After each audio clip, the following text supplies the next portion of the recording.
BCom second year के प्यारे बच्चों, स्वागत है आपका हमारे चैनल इंडियस वेब में। आज हम पढ़ने वाले हैं बिजनेस मैथमेटिक्स, सॉरी स्टैटिक्स।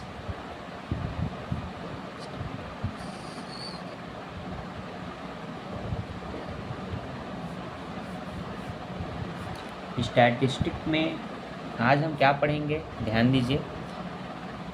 मैंने आपको समांतर माध्य बताया था। क्या बताया था? समांतर माध्य। समांतर माध्य के मैंने आपको 3 रीति बताई थी, ठीक है।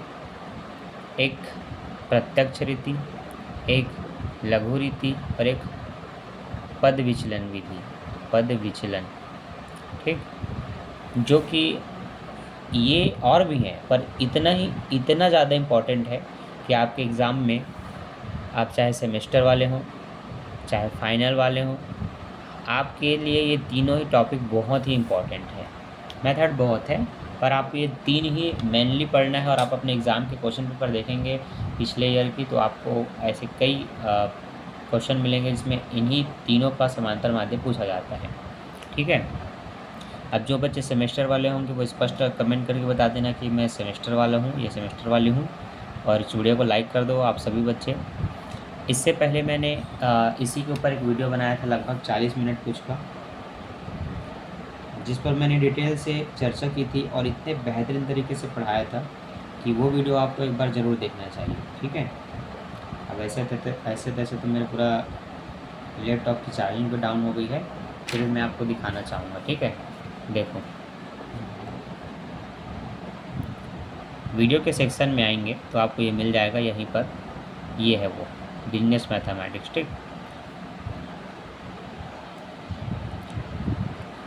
वीडियो की क्वालिटी हमेशा मैं नीचे रखता हूँ और जब देखना हो तब मैं बढ़ा लेता हूँ, इस तरह से, ठीक। तो ये आप देखेंगे, इस पे मैंने शुरू से आपको कितने सारी रीति है और किसके हिसाब से कैसे कैसे क्वेश्चन बनेगा ये डिटेल से समझाया था, ठीक है। तो काफ़ी बेहतरीन तरीके से आपको बताया गया था, समझाया गया था। आपको एक संकेतक चिन्हों के बारे में बताया गया था। इस वीडियो को आपको देखना चाहिए, और ऐसे बिजनेस मैथमेटिक्स के सारे वीडियो आपको देखना है तो आपको आना है अपने प्लेलिस्ट में, ठीक है। एक बार इसको ध्यान से देख लो, क्योंकि बहुत सारे बच्चे अभी भी मुझसे एक वीडियो मांगते हैं। उन बच्चों को पता नहीं कि प्लेलिस्ट बना हुआ है और कैसे विजिट करें। देखो बच्चों, आप लोग मेरे चैनल को सर्च किया करो OFT करके, इस तरह से। चैनल जब आपको यहाँ टॉप में मिले तो ऐसे अंदर आया करो उसके बाद आपको प्लेलिस्ट में जाना है। ये है प्लेलिस्ट का कॉलम, ये। इसके बाद आप नीचे आएंगे ना, तो आप अगर 12th के हैं तो आपको इसमें जाना है, ठीक है। पार्टनरशिप भी है, 12 का ही है। सेकेंड ईयर वाले बच्चे कॉर्पोरेट में जाने हैं, और कॉर्पोरेट के जितने वीडियो अपलोड हुए हैं आप एक एक करके पूरा देख सकते हैं। आज मैंने इस पर हरण संबंधी बताया था, ये जिसको अभी तक 8 बच्चों ने देखा है, 8-10 बच्चों ने। एक वीडियो देखो और हरण की पूरी टॉपिक सीख जाओगे, ठीक है। अब देखो, सेकेंड ईयर के बच्चे ज़्यादा अभी जागरूक नहीं हैं। वैसे ही स्टैटिक्स का देखना है आप सेकेंड ईयर वालों को, तो आप यहाँ पर आएंगे और ये स्टैटिक्स के सारे वीडियो आपको इसमें लाइन से मिलते जाएंगे। अभी जो मैंने हाल ही में अपलोड किया है वो यही है, जिस पे 47 व्यू है। इससे पहले माध्यिका वगैरह का मैंने डाला था, जिस पे लगभग 60-70-80 व्यूज़ आ चुके हैं। लेटेस्ट जो भी डाला हूँ उस पर व्यूज़ कम है, तो आप लोग बिल्कुल आओ देखो। इसी के साथ साथ जो बच्चे फर्स्ट ईयर के होते हैं वो लोग भी देख लो।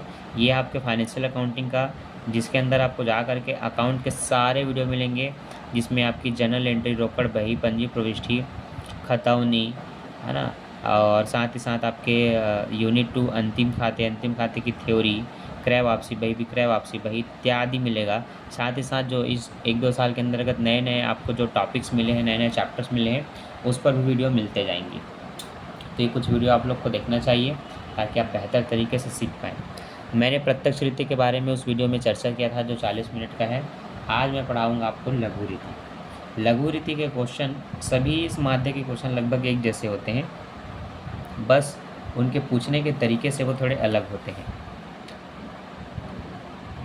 तो मान लेते हैं एक क्वेश्चन मैं आपके लिए तैयार करता हूँ लघु रीति को अच्छे से सीखने के लिए।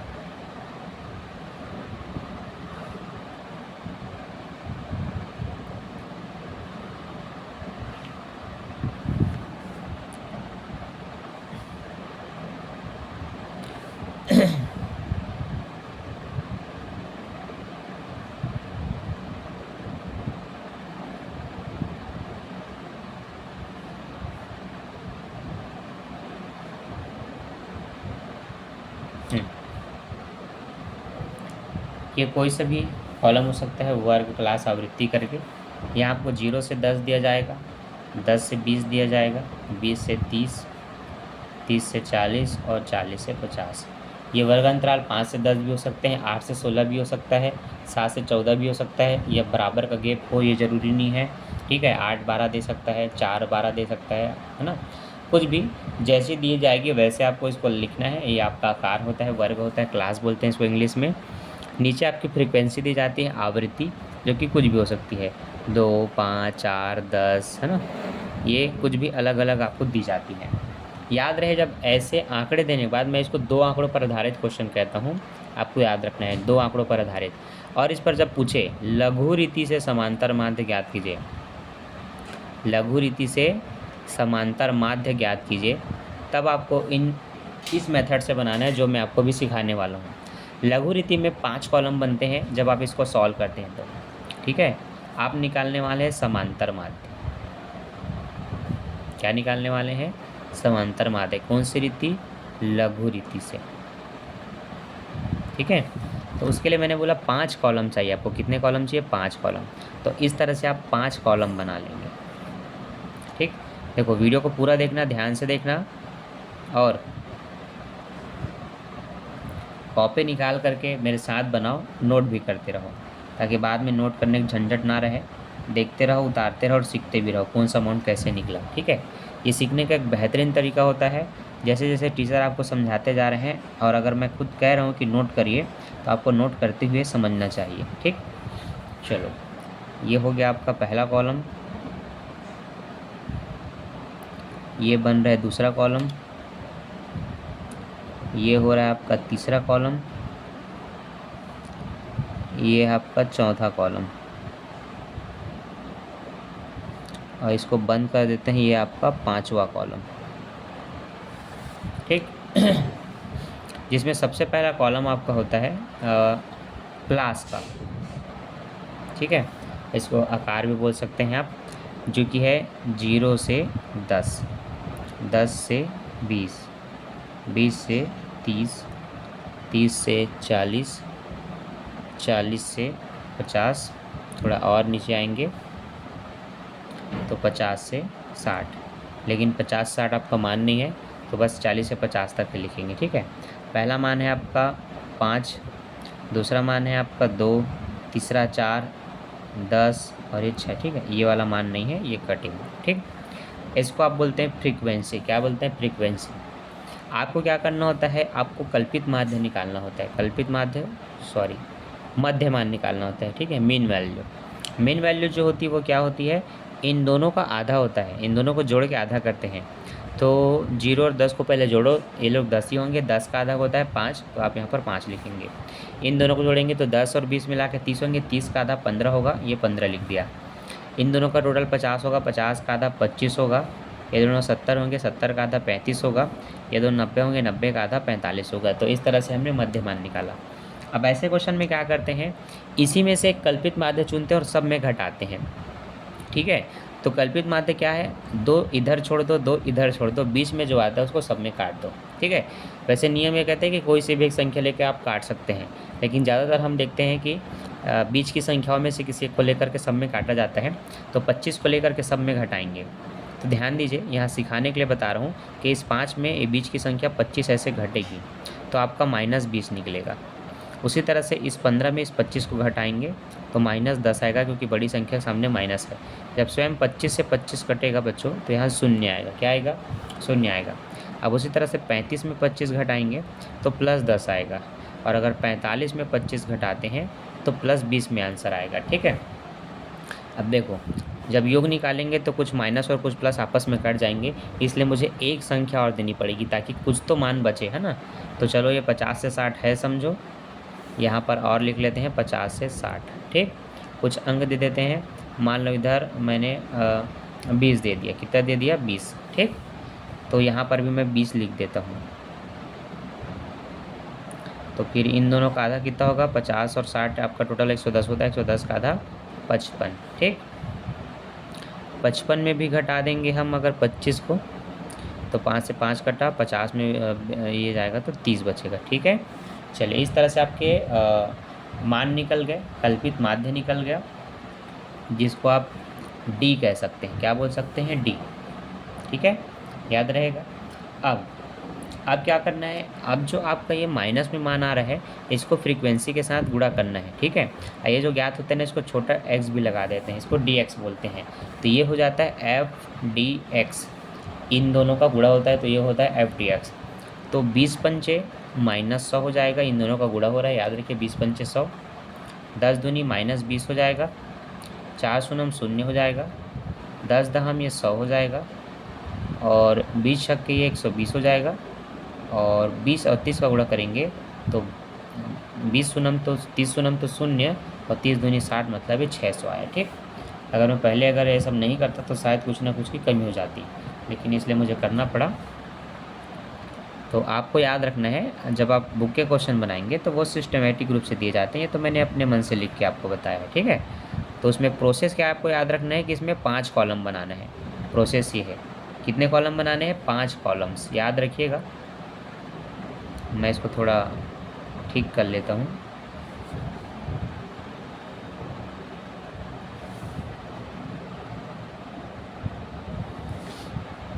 पाँच कॉलम बनाने, कितने कॉलम बच्चों? 5 कॉलम।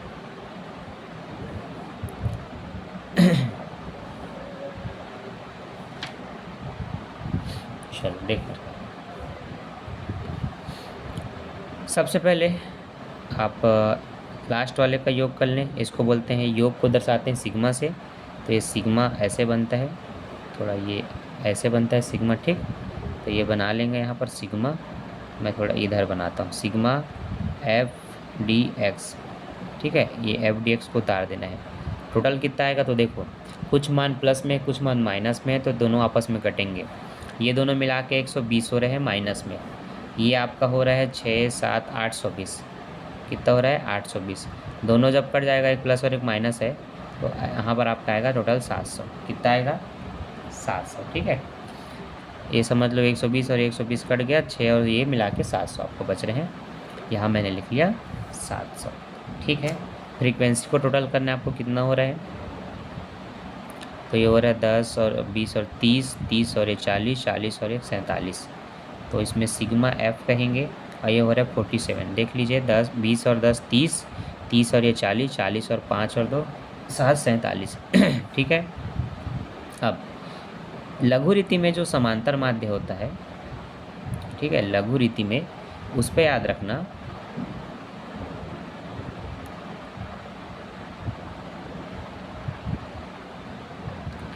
उसमें होता है समांतर माध्य बराबर कल्पित माध्य जो हमने चुना था, फिर सिग्मा एफ डी एक्स बटे सिग्मा एफ। ये फार्मूला होता है जो आपको याद रखना है। अब आपको ये ध्यान देना है कि इसमें समांतर माध्य आपको निकालना है, पर कल्पित माध्य आपने जो बीच में चुन के सब में घटाया था वो था 25, तो वही होता है ए का मान, तो उसको आपको यहाँ ए की जगह पे लिखना है। तो 25 क्यों लिखा? जो संख्या बीच में से, मध्यमान में से बीच का भी चुन के सब में काटते हैं वही होता है डी एक्स, है ना, वही आपको लिखना है जो आपने मान करके घटाया ए। तो वो उस ए के मान को इस तरह से लिखेंगे, प्लस एफ डी एक्स का मान ऊपर में आपको 700 लिखना है, और इसका मान 47 लिखना है। ठीक है, अब इन दोनों को आपस में भाग करके 25 से जोड़ना है। मैं आपको ऐसे क्वेश्चन में हमेशा सलाह दूंगा कि आप कैलकुलेटर का इस्तेमाल कीजिए, जहाँ पर आप आंसर डायरेक्ट ला सकते हैं। मैं वहाँ पर हमेशा कहता हूँ कि उसको देख करके बनाइए कैसे बनेगा। लेकिन देखो, यहाँ पर 700 को भाग करना है किससे? 47 से। तो भाग करेंगे तो आपको कितना मिला बच्चों? आपको मिला 14.89, और सही बटे में लिखेंगे तो 14 सही 42/47। ठीक है, तो दोनों आंसर आप लिख सकते हैं। अच्छा देखो, तो 25 प्लस 14.89, तो फाइनल आंसर आप ये कह सकते हैं कि 25 और 14 को अगर जोड़ते हैं, अच्छा या करके यहाँ बगल में भी लिख लेना कि 14 सही 42/47, ये भी आ रहा है। अब इसमें हम जोड़ देते हैं +25, तो आपका आंसर कितना हुआ? 39.89। तो यहाँ पर लिख लो 39.89। ठीक, 5 4 9 हुआ, 5 2 और 1 3 हुआ, 89 का 89 उतर गया। ठीक है, तो ये आपका क्या है, आंसर है। क्लियर है? तो इसी तरह से आपको अपने क्वेश्चन को बनाना है। लघु रीति में याद रखना 5 कॉलम बनते हैं, प्रत्यक्ष रीति में केवल 4 कॉलम बनता है। इसीलिए कह रहा हूँ कि वो वीडियो देखना ज़रूरी है जो इससे पहले 40 मिनट का बन चुका है। ठीक है, तो उसको देखेंगे तो और डिटेल से सीखेंगे। ये उसका पार्ट 2 है जिसमें आपने लघु रीति के समांतर माध्य को सीखा। ठीक है बच्चों, अब ऐसे ही क्वेश्चन एक आंकों पर आधारित पर भी दिया हुआ है, जो आपको उदाहरण 3 7 के आसपास में मिल जाएंगे। लघु रीति के एक उदाहरण दिया है, प्रत्यक्ष रीति का एक उदाहरण दिया है, तो वहाँ से आप देखते देखते इन क्वेश्चनों को ट्राई कीजिए। ठीक, फर्स्ट ईयर के भी कई बच्चे ऐसे हैं जिनको औसत में ऐसा क्वेश्चन मिलते हैं और उनको नहीं पता रहता कैसे बनता है, तो उन बच्चों को भी इसको देखना चाहिए और सीखना चाहिए। तो इस वीडियो पे 100 लाइक चाहिए, कम से कम 100। ठीक है, जितने भी बच्चे देख रहे हो लाइक करो। 100 लाइक जैसे ही होगा इसके सारे क्वेश्चन सॉल्व करूँगा मैं, लेकिन लाइक्स मिलने चाहिए प्रॉपर। वीडियो देखते हैं 100 जने, 200 जने, 1000 जने, लेकिन लाइक बहुत कम आता है। सीखते हो तो लाइक कर दिया करो। बाकी मैं मिलता हूँ नेक्स्ट वीडियो में। Bye, thanks for watching, bye bye.